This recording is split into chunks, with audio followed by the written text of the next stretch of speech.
The Arctic Council Summit wrapped in Iqaluit today with a strong focus on climate change.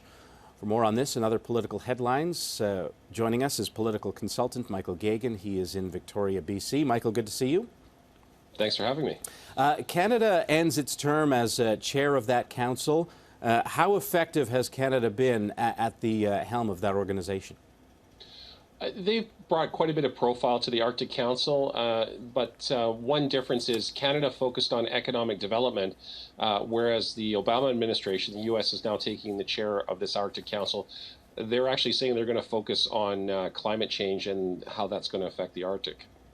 Okay, this week, big political news with the budget out. Who has the tougher job, the government that wants to sell it or the opposition that wants to poke holes everywhere in it? Well, I think there's something for everyone in this budget. There's a number of small-scale goodies that have been provided in the budget.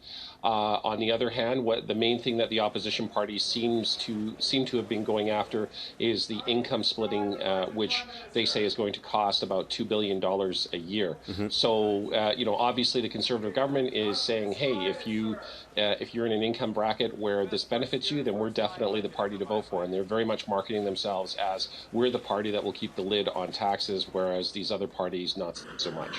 And the opposition also drawing a lot of attention to the fact that the rainy day fund that Canada has, $3 billion, is now no longer $3 billion. It's kind of assuming it's not going to rain. Well, exactly. And, even before the budget came out, there was a lot of speculation, and I commented as well that, it was going to be a question not whether but how much they were going to draw down this rainy day fund. So, I mean, in terms of there being a balanced budget, I think it's one of those terms where we have to put air quotes around it. There's been a number of budgetary maneuvers in order to have a balanced budget. I think if there was a change in government, the first thing that new government, be it Liberal, NDP, or some coalition of those would do is revisit the budget and say, ta-da, in fact, it wasn't balanced. So, that's also, pretty typical between government and opposition parties. The federal health minister weighing in on the topic of marijuana in your neck of the woods and really giving Vancouver some marching orders.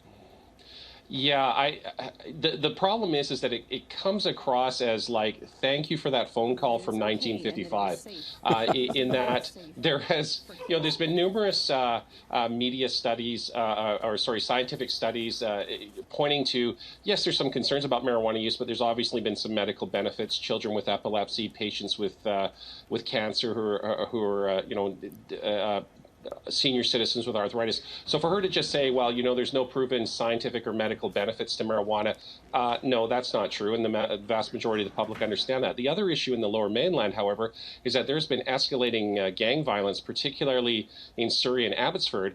And for anyone who's paying attention to this issue, we know it's driven by the illegal sale of marijuana. Mm-hmm. So for a lot of citizens, it's like, well, isn't it better for us to have licensed and regulated marijuana dispensaries than leaving it, as the Conservatives would have it, in the hands of organized crime and with all the attendant violence and drive-by shootings that entails? So it's certainly not going to help them attract swing voters in British Columbia. Michael, thank you very much and have a great weekend. Thank you. You too.